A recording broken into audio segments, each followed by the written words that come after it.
குட்டீஸ், உங்களெல்லாம் கவிதை பேழை என்ற நிகழ்ச்சி வழியாக சந்திக்கிறதுல ரொம்ப சந்தோஷம். நீங்கள் எல்லாம் ஜாலியாக இருக்கிறீங்க, அப்படி தானே? எல்லாம் ஃபஸ்ட்டாக முடிச்சுட்டு ஜாலியாக ஊருக்கு போயிருப்பீங்க. எங்கெல்லாம் போனீங்க? ஃபைன். நிறைய பேர் எங்கே போயிருக்கீங்க? சிட்டி சைட் போயிருக்கீங்க, சிலர் வந்து கிராமத்து பக்கம் போயிருக்கீங்க. குட்ஸ். இப்போ கிராமத்து பக்கத்தில் நீங்கள் போய் பார்க்கும்போது என்ன பார்த்துருப்பீங்க? அழகான இயற்கை காட்சிகளை பார்த்துருப்பீங்க, நீரோடைகள் பார்த்துருப்பீங்க, சில குளங்கள் பார்த்துருப்பீங்க, அதிலெல்லாம் குட்டி குட்டி லில்லி ஃப்ளவர்ஸ் வரதை கூட பார்த்துருப்பீங்க. இன்னும் சில நேரங்களில் வந்து நீங்கள் ஏற்கனவே பார்த்ததை போய் தேடி பார்த்தீங்கன்னா அந்த செடியோ மரமோ அங்கே இல்லாமல் கூட இருந்திருக்கலாம். சிட்டி சைடு வந்தவங்க என்ன பார்த்துருப்பீங்க? அழகான அப்பார்ட்மெண்ட்ஸ் பார்த்துருப்பீங்க, திடீர்னு நிறைய ஃபேக்ட்ரிஸ் எல்லாம் வந்திருக்கும், ரொம்ப பிஸி ஏரியாவாக இருந்திருக்கும், நிறைய புதுசாக அங்கே வரதெல்லாம் பார்த்துருப்பீங்க இல்லையா? அதே மாதிரி தான் நம்மளுடைய ஆத்தர் ரவீந்திரநாத் தாகூர் ரொம்ப அழகாக இந்த லெசனில் வந்து எழுதியிருக்காரு. நல்ல ஒரு லெசனை வந்து உங்களுக்கு கொடுத்துருக்காங்க, ரெமினிசென்ஸ். ஸோ அந்த லெசனை நம்ம பார்ப்போம். ரெமினிசென்ஸ் அப்படின்னும் போது ரிமெம்பரன்ஸ். நம்ம வந்து என்ன பண்ணுவோம்? இங்கே போய் பார்க்கும்போது இது இருந்துச்சு, இது இல்லை, இது அழகாக இருக்குது அப்படின்னு நம்ம சொல்கிறோம் இல்லையா? நம்ம ஃப்ரெண்ட்ஸ்கிட்ட சொல்லுவோம். ஸோ நம்ம வந்து அதை ஆல்ரெடி என்ன பண்ணுறோம்? ரீகெயின் பண்ணி பார்க்குறது தான் ரெமினிசென்ஸ். லெசனுக்குள்ளே போகலாமா? When I returned home from the outset of my second voyage England, நான் இங்கிலாந்தில் இருந்து வீடு திரும்புகிறேன். வீடு அப்படின்னும் போது இங்கே என்ன சொல்கிறாங்கன்னா இந்திய நாட்டை வந்து சொல்கிறாங்க. My brother Jyoti Indra and sister-in-law were living in a riverside villa and there I went to stay with them. நான் ரெண்டாவது முறையாக இங்கிலாந்துலேருந்து இந்தியா திரும்பினேன். அப்போ என்னுடைய சகோதரன் ஜோதி இந்திரா, அவருடைய மனைவி, அவங்க வீட்டில் தான் நான் வந்து தங்கி இருந்தேன். அந்த வீடு வந்து பார்க்க ரொம்ப அழகாக இருக்கும், ஆற்றங்கரை ஓரத்தில் இருக்கும். The Ganges, again those ineffable days and nights, languid with joy, sad with longing, attuned to the plaintive babbling of the river. அந்த கங்கை நதி பார்க்க எப்படி இருக்குன்னா அவ்வளோ அழகாக இருக்குது, வார்த்தைகளால் வர்ணிக்கவே முடியாது. ஒவ்வொரு இரவும் பகலும் அந்த இடத்துல நான் கழிக்கும் போது ரொம்ப சந்தோஷமாக ஃபீல் பண்ணேன். அந்த கங்கை நதி வந்து சில நேரங்களில் அப்படியே சந்தோஷத்தில் துள்ளி பாயிற மாதிரி இருக்கும். கொஞ்ச நேரம் கழித்து அது மெதுவாக நகண்டு போகும்போது எப்படி இருக்குன்னா ரொம்ப தளர்ச்சியாக சோகமாக இருக்கும். இன்னும் கொஞ்சம் தூரம் போகும்போது அதனுடைய சத்தம் ரொம்ப அதிகமாக வந்து காணப்பட்டது. Along the cool shade of its wood banks, அந்த நதியானது அப்படியே பாய்ந்து ஆற்றங்கரை ஓரமாக போயுது. அது பார்க்குறதுக்கு ரொம்ப அழகாக ரம்மியமாக காணப்படுது. The Bengal sky full of lights, அந்த வங்க தேசத்தினுடைய வானம் அப்படியே பார்க்குறதுக்கு அவ்வளோ அழகாக ஒளி வெள்ளத்தில் அப்படியே வெளிச்சமாக பிரைட்டாக இருக்குது. அதுக்கு காரணம் என்ன அப்படின்னு சொல்லி பார்த்தீங்கன்னா அந்த நட்சத்திரங்கள் வந்து அவ்வளோ அழகாக மின்னிக்கிட்டு இருக்குது. The south breeze, அங்கே வீசக்கூடிய காற்றானது தெற்கிலிருந்து வீசுது. அது எப்படி இருக்குது அப்படின்னா அந்த மனதை தொடக்கூடிய அளவுக்கு அவ்வளோ அப்படியே குளிர்ச்சியாக, அவ்வளோ ஒரு நைட் வந்து அவ்வளோ அழகாக இருக்குது. This flow of the river, this right royal laziness, அந்த ஆறு அந்த நேரத்தில் அந்த ஆறானது எப்படி ஓடிக்கிட்டு இருக்குதுன்னா ரொம்ப மெதுவாக உற்சாகமாக போயிட்டு இருக்கு. அதனுடைய நடை எப்படி இருக்குன்னா ராஜ நடை போட்டுக்கிட்டு அழகாக பாயுது. This broad leisure stretching from horizon to horizon and from green earth to blue sky, அது பார்க்குறதுக்கு ரொம்ப ரம்மியமாக இருக்குது. அதாவது தொடுவானம் பார்த்துருக்கீங்களா? நம்ம சில நேரம் பார்க்கும்போது எப்படி இருக்கும் அப்படின்னு சொல்லி பார்த்தீங்கன்னா இந்த மரங்கள் எல்லாம் வந்து வானத்தை தொடுற மாதிரி இருக்கும். அதே மாதிரி தான் அந்த பார்க்கக்கூடிய காட்சி எப்படி இருக்குன்னா அந்த பில்டிங் மரங்கள் எல்லாம் வந்து வானத்தை தொடக்கூடிய அளவில் வந்து காணப்படுது. அப்படியே க்ரீன் டு ப்ளூவாக வந்து ரொம்ப அழகாக இருக்குது பார்க்குறதுக்கு. All this were to me as food and drink to the hungry and thirsty. So இந்த அற்புதமான காட்சியெல்லாம் பார்க்கும்போது எனக்கு கொஞ்சம் கூட பசி எடுக்கலை. அது வந்து எனக்கு எப்படி இருந்ததுன்னா என்னுடைய பசிக்கும் என்னுடைய தாகத்துக்கும் ஏற்றவாறு இந்த இயற்கை சூழலாக வந்து அமைஞ்சிருந்தது. Here it felt indeed like home and in this I recognized the ministrations of a mother. So ministration means caring. So இந்த இடத்துல அந்த இயற்கை காட்சியை பார்க்கும்போது எனக்கு வந்து ரொம்ப சந்தோஷமாக இருந்தது. என்னுடைய அம்மாவே வந்து எனக்கு தாலாட்டு பாடின மாதிரி எனக்கு கேர் கொடுத்த மாதிரி நான் ஃபீல் பண்ணேன். அந்த அளவுக்கு இயற்கை அன்னையினுடைய அழகானது காணப்பட்டது. That was not so very long ago and yet time has many changes. Our little riverside nest clustering under the surroundings greenery have been replaced by mills which now. ஆனால் இப்போ நாங்கள் போய் பார்க்கும்போது அங்கே நிறைய மாற்றங்கள் இருந்தது. அந்த பச்சை பசேல்னு இருந்த மரங்கள், செடிகள், கொத்து கொத்தாக இருந்த வீடுகள், இதெல்லாம் எப்படி ஆயிடுச்சுன்னா ரொம்ப சொல்கிறதுக்கே வருத்தமாக இருக்குது. எல்லாம் தொழிற்சாலைகளாக மாறி இருக்குது. Dragon like everywhere rare the hissing heats belching forth black smoke. So இந்த பெரிய பெரிய தொழிற்சாலைகள்லாம் என்ன பண்ணுது அப்படின்னு பார்க்கும்போது ரொம்ப கரும் புகை, அப்படியே கருப்பு கலரில் வெள்ளை கொஞ்சம் கலந்த மாதிரி புகையை வந்து கக்குது. ஸோ இதெல்லாம் பார்க்கும்போது மனதுக்கு ரொம்ப வேதனையாக இருக்குது. அது காற்றை எந்த அளவுக்கு மாசுபடுது அப்படின்றத தெளிவாக எழுதியிருக்காரு. இந்த midday glare of modern life, முன்னாடியெல்லாம் கொஞ்ச நேரம் என்ன பண்ணுவோன்னா மத்தியான நேரத்தில் கொஞ்சம் தூங்குவோம். பட் இப்போ என்ன ஆயிடுச்சுன்னா அந்த தூக்கம் கூட குறைஞ்சி போச்சு. அண்ட் ஹைட்ரா அண்ட்ரஸ்ட் has invaded every department of life. So அந்த தூக்கம் குறைஞ்சி போனதுக்கு என்ன காரணம் அப்படின்னு சொல்லி பார்க்கும்போது நம்மளுடைய கவலைகள், அதாவது வெட்ட வெட்ட மீண்டும் எப்படி ஒரு மிருகம் மாதிரி ஒன்று முளைச்சிக்கிட்டே வருமோ அதே மாதிரி நம்மளுடைய வாழ்க்கையிலையும் சில பிரச்சனைகள் அதிகமாக வந்து அந்த தூக்கம் கூட குறைஞ்சிடுச்சு. Maybe this is for the better, but I for one cannot account it wholly to the good. அந்த தூக்கம் குறைஞ்சி போச்சு அப்படின்னு சொல்லும்போது நல்லதுக்கா இருக்கலாம் அப்படின்னு நினைக்கும் போது அதை முழுசாக நல்லதுக்கு அப்படின்னு நான் சொல்ல மாட்டேன் அப்படின்னு சொல்கிறாரு. These lovely days of mine at the riverside passed by like so many dedicated lotus blossom floating down the sacred stream. அந்த ஆற்றங்கரை ஓரங்களில் நான் கழித்த நாட்களில் எப்படி இருந்துச்சு அப்படின்னா தாமரை மலர்கள்லாம் அப்படியே மிதந்து அந்த புனித நதியில் விழுந்தா எப்படி இருக்குமோ அதே மாதிரி இருந்துச்சு அப்படின்றாரு. Some rainy afternoons I spent in a veritable frenzy singing away old Vaishnava songs to my own tunes accompanying on a harmonium. சில மத்தியான நேரங்கள்லாம் பார்த்தீங்கன்னா கொஞ்சம் மழை அப்படியே சாரல் அடிக்கும். அந்த மழையினுடைய சாரல் அப்படியே பார்த்து ரசிச்சுக்கிட்டே நான் என்ன பண்ணுவேன்னா வைணவ பாடல்கள்லாம் என்னுடைய ஹார்மோனியத்தில் இசையமைச்சு பாடிக்கிட்டே இருந்து சந்தோஷப்படுவோம். On other afternoons we would drift along a boat. My brother Jyoti Indra accompanying my singing with his violin. இன்னும் சில மத்தியான நேரங்களில் நாங்கள் என்ன பண்ணுவோம், ரொம்ப ஜாலியாக போட்டிங் போவோம். அப்படி போட்டிங் போகும்போது என்னுடைய தம்பி ஜோதி இந்திரா வயலின் வாசிப்பார். அந்த டியூனுக்கு ஏற்ற மாதிரி நான் அழகாக பாடுவேன். And as beginning with the Puravi, we went on varying the mode of our music with the declining day. அப்போ நாங்கள் எந்த ராகத்தில் பாடுவோம் அப்படின்னா புரவி ராகத்தில் ஆரம்பிப்போம். மெதுவாக நாள் நகர நகர we saw on reaching the Behanga, the western sky close the doors of its factory of golden toys and the moon on the east rise over the fringe of trees. புரவி ராகத்தில் ஆரம்பித்து பெஹாங்கா ராகத்தில் நாங்கள் முடிப்போம். ஸோ அப்படி முடிக்கும் போது பார்த்திங்கன்னா அது ஈவினிங் ஆகிடும். வானம் என்ன ஆகும்னா அதனுடைய தங்க கதிர்களை தயாரிக்கக்கூடிய தொழிற்சாலைகளை லைட்டாக மூட ஆரம்பிக்கும். இங்கே எதை கம்பேர் பண்ணுறாருனா சன் செட்டை சொல்கிறாரு.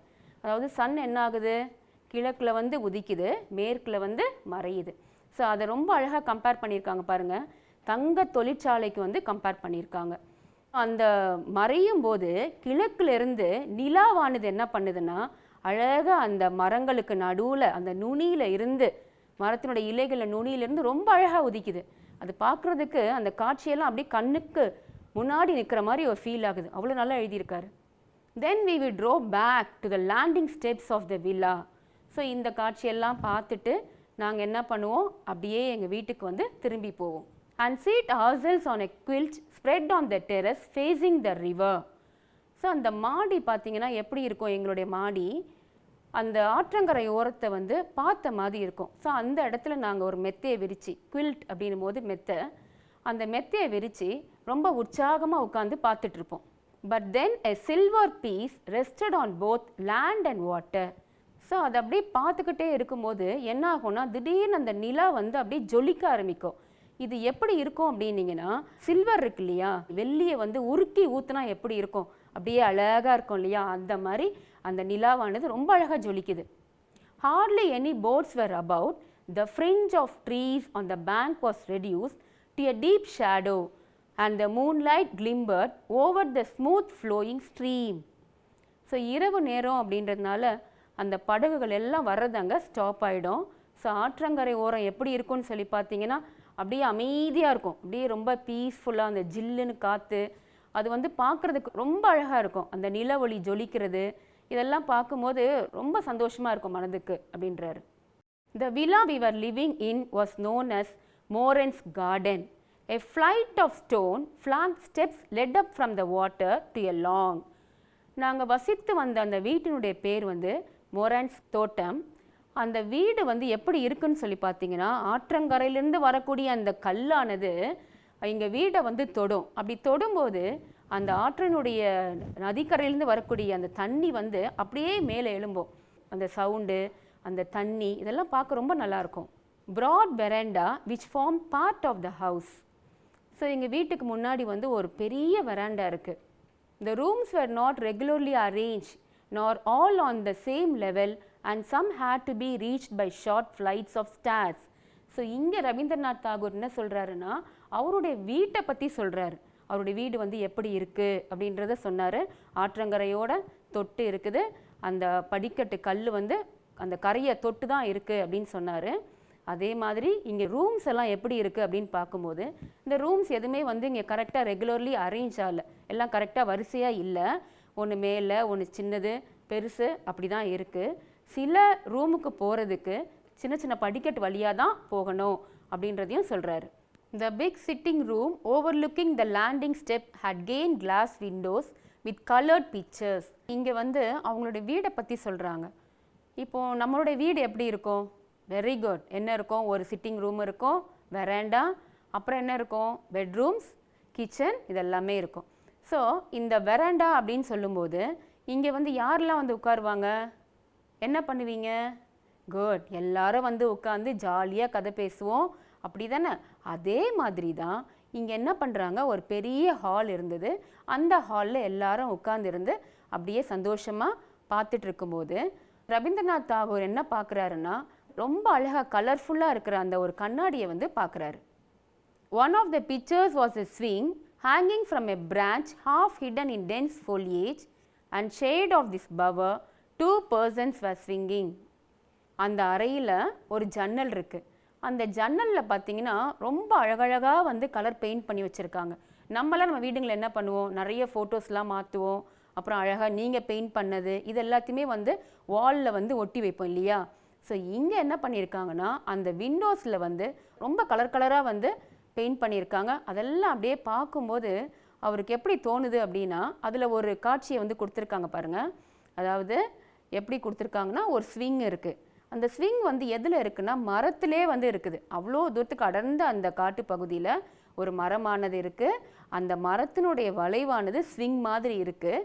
அந்த ஸ்விங்கில் வந்து ஒரு ஆணும் பெண்ணும் அழகாக ஊஞ்சல் ஆடுற மாதிரி ஒரு காட்சியை வந்து வரைஞ்சிருக்காங்க.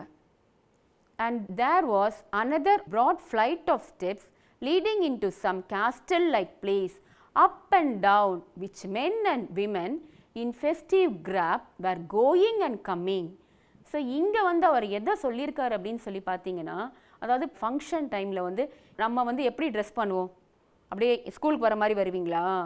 இல்லை குட். எல்லாம் எப்படி பண்ணுவீங்க? நெத்திச்சுட்டி போடுவீங்க, அப்புறம் ரைட் ஒட்டியானம் போடுவீங்க, அப்புறம் வேறு என்ன செய்வீங்க? பெரிய பெரிய கம்மல் ஜிமிக்கெல்லாம் போடுவீங்க, அப்படி தானே? அவ்வளோதானா? ஓ, பட்டுப்பாடெல்லாம் போடுவீங்களா? குட். அதே மாதிரி தான் இங்கேயும் ஒரு காட்சியானது அவர் கண்ணில் படுது. இது எப்படி இருக்குன்னா ஒரு கோட்டை மாதிரி இருக்குது, ஒரு அரண்மனை மாதிரி இருக்குது. ஒரு பண்டிகை கால நிகழ்ச்சி எப்படி இருக்கும், அப்போ ஆண்களும் பெண்களும் இங்கே அங்கே நடந்துட்டு போவாங்க இல்லையா, அந்த மாதிரி ஒரு காட்சியை வந்து அழகாக வரைஞ்சிருக்காங்க. The light fell on the windows. These pictures shone wonderfully, seeming to fill the riverside atmosphere with holiday music.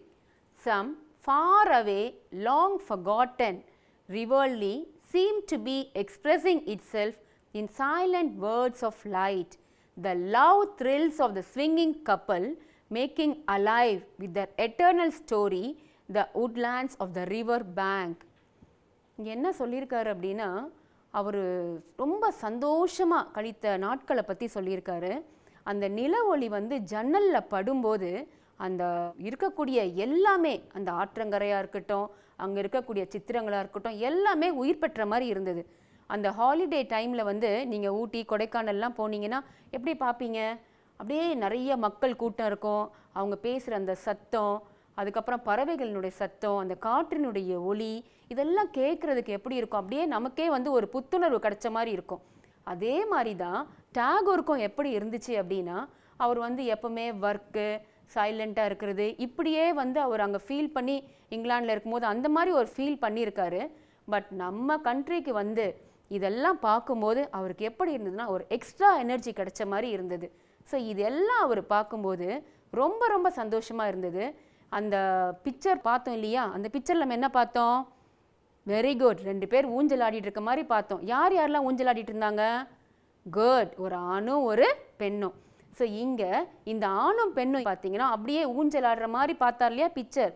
ஆனால் இந்த சத்தத்தில் இந்த எல்லாமே அப்படியே ரியலாக இருக்கிறதுனால இதுவும் அவருக்கு எப்படி தெரியுதுன்னா, அவங்களும் வந்து உயிர் பெற்று பேசிகிட்டு இருக்கிற மாதிரி, பேசிக்கிட்டு ஜாலியாக ஊஞ்சல் ஆடிட்டு இருக்க மாதிரி தெரியுது.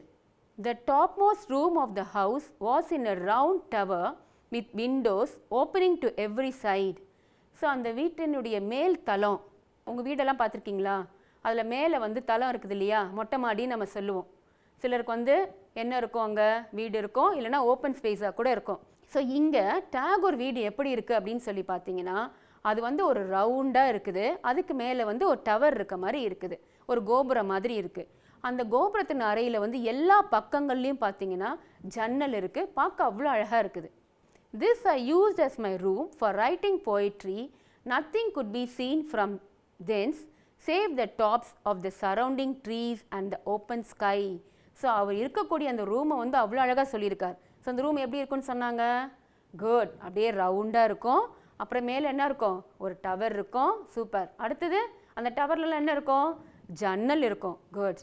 அந்த ரூமை தான் அவர் எதுக்கு பயன்படுத்துகிறாரு அப்படின்னு சொல்லி பார்த்தீங்கன்னா, தன்னுடைய போயம்ஸ் எழுதுறதுக்கும் கவிதை எழுதுறதுக்கு எல்லாம் வந்து அந்த ரூமை தான் அவர் பயன்படுத்துகிறாரு. ஸோ அங்கேருந்து அவர் என்ன பண்ணலாம் அப்படின்னு சொல்லி பார்த்தீங்கன்னா, நிறைய மரங்களை பார்க்கலாம், ஸ்கை பார்க்கலாம். ஸோ இது எல்லாத்தையுமே அப்படியே பார்த்துக்கிட்டே அவர் அழகாக கவிதையை வந்து எழுதுகிறாரு. I was then busy with the evening songs, and of this room I wrote. There were in the breast of limitless space, clouds are laid to sleep. I have built my house for thee. Oh, poesy. அந்த மாலை நேரத்தில் அந்த வீட்டில் உட்காந்துருந்து என்ன பண்ணேன், அப்படியே மேகத்தை வந்து பார்த்துட்டே இருக்கும்போது அந்த மேகமானது ரொம்ப அப்படியே சாஃப்டாக ஒயிட் கலரில் அப்படியே பார்க்க அவ்வளோ அழகாக அற்புதமாக இருந்தது. ஸோ அந்த மேகத்துக்கிட்ட நான் பேசினேன். எப்படி பேசினேன்னா, உனக்காக நான் வந்து ஒரு வீடு கட்டியிருக்கேன், ஸோ நீ இங்கே வா அப்படின்னு சொல்லி அழகாக ஒரு கவிதையை வந்து எழுதியிருக்காரு. ஸோ இப்போ இதோட அந்த லெசன் வந்து முடியுது. ஸோ இதை திரும்பி கொஞ்சம் நம்ம ரீகால் பண்ணி பார்ப்போம். Okay, what happens here? The poet, who is the poet? Rabindranath Tagore. Okay, he is coming from England after 2 years. So when he visits India, he goes to his brother house Jyoti Indra and stays there. There he enjoys each and every moment, and he comes to the Ganges. While looking so, he sees a lot of sceneries has been changed. The river has also been changed. It was very beautiful, all the green sceneries, but now when he sees, he feels so sad that everything has been changed. There were many buildings and there were many factories. The factories had spoiled the environment through smoke. So the next part, while he was with his brother Jyoti Indra, they were very happy, and sometimes in the afternoon they used to sing a song while sailing in the boat. His brother Jyoti Indra used to play a violin and he used to sing a song. This is the one part. And the next part, he speaks about his house. So in his house, we can see a lot of paintings. The paintings are beautifully painted. Do you remember? Good. Yeah, there were paintings. I said about 2 paintings, isn't it? Good. In one painting, we can see a couple beautifully swinging, and the next painting, we can see a lot of people going here and there, dressed very beautifully during function time.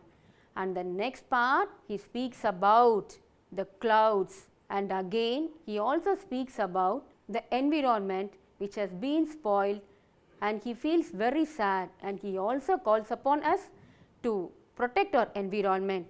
And finally, he writes a poem. In that poem, he speaks about the cloud, which is very beautiful. He ends the lesson in that way. So, இப்போ உங்கள் எல்லாருக்கும் தெரிஞ்சிருக்கும் இந்த பார்ட்டை வந்து நம்ம எப்படி பார்த்தோம். ஃபஸ்ட் பார்ட் வந்து என்ன பார்த்தோம், அவர் வந்து இங்கிலாந்துலேருந்து ரிட்டன் ஆகி வராரு. அடுத்த பார்ட் என்ன பார்த்தோம், குட், அந்த கங்கை நதியை பார்க்கும்போது ரொம்ப சந்தோஷப்படுறாரு. அவ்வளோ அழகாக இருந்தது, முன்னாடி இப்படி இருந்தது, இப்போ இப்படி இருக்குது அப்படின்னு சொல்கிறாரு. ஸோ இயற்கை காட்சிகள் எல்லாம் ஒன்று ஒன்றா வந்து அவர் ரசித்து சொல்கிறாரு. ஸோ அதெல்லாம் பார்க்கும்போது நமக்கு எப்படி இருக்குது, ரொம்ப சந்தோஷமாக இருந்தது. ஸோ நெக்ஸ்ட் பார்ட் பார்க்கும்போது அவர் வாழ்ந்த வீடு, அந்த வீடு எப்படி இருக்குன்னா அதுலேயும் கொஞ்சம் சேஞ்சஸ் இருக்குது. அதுலேயும் நிறைய பெயிண்டிங்ஸ் எல்லாம் பண்ணியிருக்காங்க. அந்த பெயிண்டிங்ஸ் எல்லாம் அப்படியே பார்க்கும்போது நில ஒளியில் வந்து அப்படியே ஜொலிக்குது. அதில் வந்து 2 பெயிண்டிங்ஸை பற்றி அவர் குறிப்பிட்டிருக்காரு. ஒரு பெயிண்டிங்கில் என்ன சொல்கிறாங்க அப்படின்னா, அழகாக வந்து ஒரு ஆணும் பெண்ணும் வந்து ஊஞ்சல் ஆடிக்கிட்டே இருக்கிறாங்க, அது ரொம்ப உயிரோவியமாக இருக்குது அப்படின்னு சொல்கிறாரு.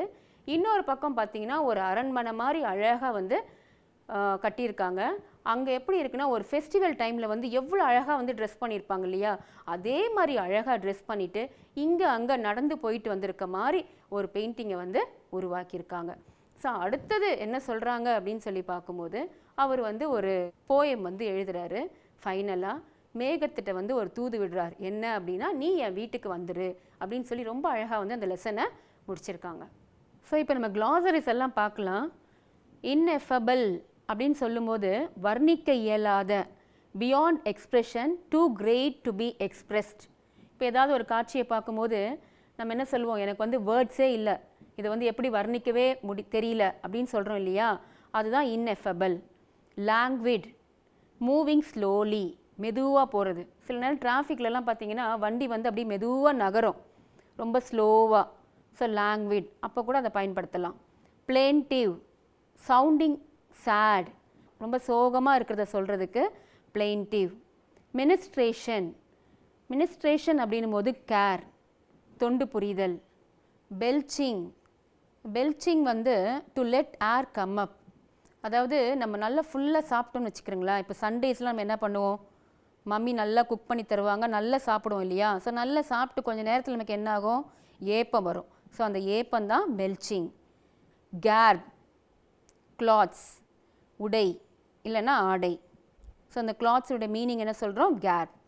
ஓகே குட்டீஸ், ஸோ நீங்கள் என்ன பண்ணணும், இது எல்லாத்தையும் நல்லா படிக்கணும். படிக்கிறது மட்டும் இல்லாமல் இந்த வொக்காபுலரிஸ் எல்லாம் டே டு டே லைஃப்பில் வந்து நம்ம யூஸ் பண்ணலாம்.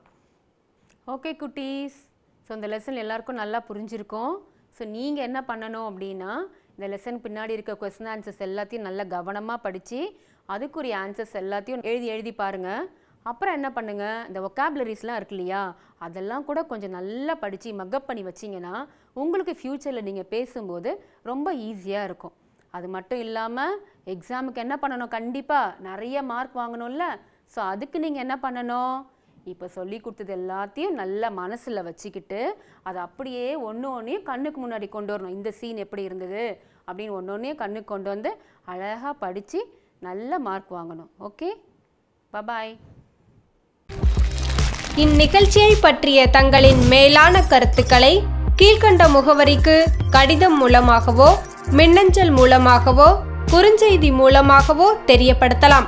அனுப்ப வேண்டிய முகவரி: சிறப்பு அலுவலர், கல்வி தொலைக்காட்சி, 8ஆம் தளம், அண்ணா நூற்றாண்டு நூலகம், காந்தி மண்டப சாலை, கோட்டூர்புரம், சென்னை 6,85,000.